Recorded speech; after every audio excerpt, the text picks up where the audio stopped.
2018, au cœur de ce que le Hamas qualifiait de marche du retour, face à la barrière de sécurité entre Gaza et Israël.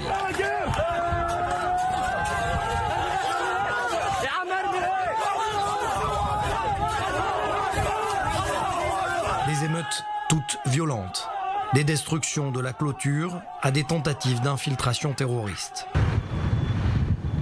Quelques années plus tard, avril 2021, le contraste est saisissant. Même zone, face à Shejaïa, bastion du Hamas, au nord de Gaza. C'est une double barrière qui est sortie de terre. Aujourd'hui, le temps est clair, on voit très bien notre côté comme le leur. Ici, c'est l'ancien dépôt de Karni, plus loin, la ville de Gaza elle-même. Uriel est commandant de compagnie de la brigade d'infanterie Nahal. Cette double protection lui octroie un certain calme opérationnel. Aujourd'hui, même si quelqu'un franchit la première barrière, nous pouvons calmement gérer l'incident. Le camp d'en face est intelligent. Il souhaite que nous venions à lui, mais nous ne voulons pas s'en approcher et tomber dans le piège qu'il nous tend. On dit de cette frontière avec Gaza que c'est l'une des plus surveillées au monde. En voici la preuve. Cette barrière en surface, dite intelligente, haute de 6 mètres, en profondeur, en obstacle souterrain censé empêcher tous les terroristes de s'infiltrer depuis les tunnels, depuis Gaza. Ce qui offre un avantage concret opérationnel à tous les soldats qui sont déployés dans la région. Vous voyez, la barrière qui est proche de nous est presque hermétique, quasiment impossible de la franchir. En revanche, la première barrière, même si elle est intelligente, peut être franchie. Donc en cas d'infiltration, cette zone tampon, sans la présence de civils, nous donne la possibilité d'intervenir plus efficacement face à un terroriste. Et pour savoir qui prévient, dirige, oriente les troupes déployées au sol, il faut se rendre dans le PC sécurité d'Iftar. C'est là que l'on retrouve la jeune officière Nofar, en charge d'une équipe de plusieurs soldats, ce que l'on appelle les sentinelles du contrôle visuel de la frontière. Baisse le son de l'appareil de communication. Et toi, s'il te plaît, mets les écouteurs et sois attentif à ce qu'il se passe. Ces filles sont sur le qui-vive 24 heures sur 24. La moindre erreur de jugement peut avoir des conséquences dramatiques. L'ennemi nous teste tout le temps, que ce soit mes équipes ici ou sur le terrain. Les soldats qui sont déployés, ils testent leur réaction. Le temps de notre réaction, ce que l'on sait faire de bien et moins bien. Si l'ennemi voit que je réagis vite, ils agiront plus lentement. L'inverse est aussi vrai. C'est grâce à ces antennes, véritables mastodontes de communication ultra sensibles et surtout ultra modernes, que tout se met en place. Si la communication ne fonctionne pas entre les forces déployées, cela ne va pas marcher.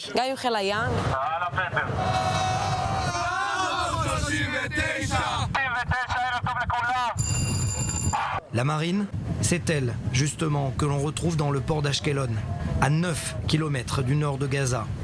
Nous sommes invités à bord de la vedette de la flotte 916. C'est elle à qui incombe la protection de la frontière maritime israélienne, l'une des plus sensibles ces dernières années. Ces dernières années, nous mettons en avant le degré de préparation des forces déployées dans cette zone en cas de conflit généralisé. Et cela passe par une coopération totale de tous les corps d'armée, air, mer et terre. Et c'est différent de ce que vous faisiez dans le passé ? La menace est différente. L'ennemi développe ses capacités opérationnelles. Mais dans le même temps, nos systèmes de détection se sont modernisés et notre puissance de feu également. Retour dans la salle de contrôle, à Iftar. Le maître mot ici, justement, c'est entente et coopération entre toutes les unités. Le credo du chef d'état-major Aviv Kochavi, depuis sa prise de fonction il y a 3 ans. Cela implique de coordonner nos actions au quotidien avec le PC de sécurité de la marine, entre la protection de la frontière terrestre et celle en mer. C'est complexe, mais il suffit de parler la même langue, avoir les mêmes codes d'intervention. Les systèmes de reconnaissance à la frontière sont bien plus modernes qu'ils ne l'étaient en 2014. Nous pouvons lancer l'alerte bien plus tôt que nous le faisions avant. Et ce, grâce aussi à l'obstacle sous-marin. N'oublions pas que 7 ans ont passé depuis et cet obstacle sous-marin est unique en son genre. Nous nous en servons beaucoup pour découvrir et empêcher des infiltrations vers Israël.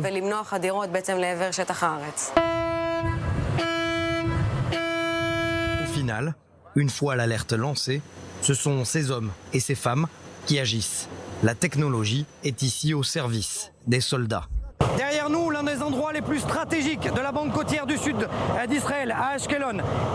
Ici, l'extrême nord du territoire gazaoui, il faudrait 2 minutes, selon les officiers de la marine israélienne, pour que des terroristes de Gaza puissent s'infiltrer en Israël et atteindre justement cet endroit stratégique. Voilà pourquoi la marine israélienne se tient prête à toutes les éventualités.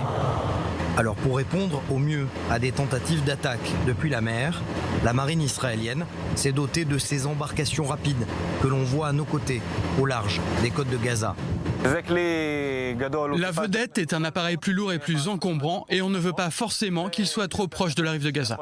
Notre unité est capable d'être alertée en quelques secondes, intervenir plus rapidement et arriver plus vite sur place. Comme ce fut le cas il y a 2 mois, le 22 février dernier. Ce sont ces hommes, notamment, qu'on pourrait qualifier de groupes d'intervention rapide, ou plutôt de commandos embarqués, qui ont neutralisé la cible. À bord, on trouve des combattants, bien sûr, et des plongeurs. On ne laisse pas les terroristes aller à notre contact, nous les arrêtons bien avant qu'ils se rapprochent de nos bateaux, et même s'il doit y avoir un contact, nos soldats s'entraînent constamment pour faire face à ce genre d'incident. Le but des terroristes, c'est de frapper nos bateaux, nos plages, les bateaux civils, les sites stratégiques et les plateaux offshore d'extraction de gaz. Nous sommes, en quelque sorte, les premiers boucliers.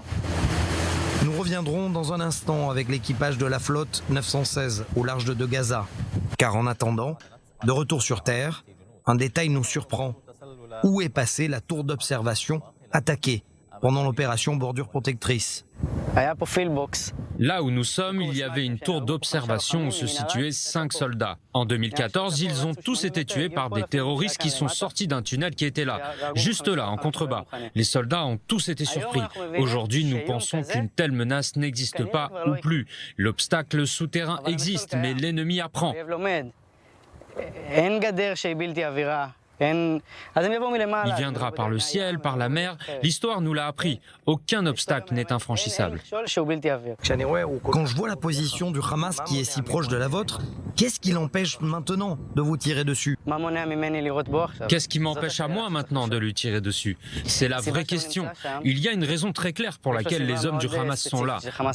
Pour empêcher des hommes de venir vers nous. Ou de vous surveiller? Bien sûr, il collecte des renseignements sur mes hommes et s'il tire, je vais détruire la position. Et il y en aura une autre. Je ne suis pas étonné. Il essaye de hacker mon téléphone. Il connaît même mon prénom. On ne dit pas toujours qu'on sait ce que le Hamas connaît sur nous. Ne pas trop en dire et conserver une supériorité opérationnelle, c'est exactement la politique de cet officier supérieur de la marine israélienne. Il y a des dizaines d'incidents dont nous ne parlons pas toujours pour des raisons de sécurité. Des incidents neutralisés à temps, de jour comme de nuit, en été comme en hiver. C'est ce que font ces jeunes soldats combattants pendant leur service obligatoire. Des bateaux sortent de la bande de Gaza, rejoignent de plus grosses embarcations et transfèrent des armes et munitions. C'est un défi auquel nous sommes confrontés depuis ces 2 dernières années. Notre objectif, c'est aussi de repérer parmi les centaines de bateaux celui qui va être emmené à transférer des armes, l'isoler et interroger ses membres.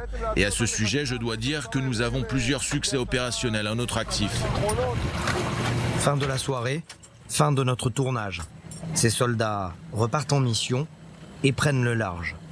Objectif, assurer 24 heures sur 24 la protection de l'une des frontières les plus explosives d'Israël.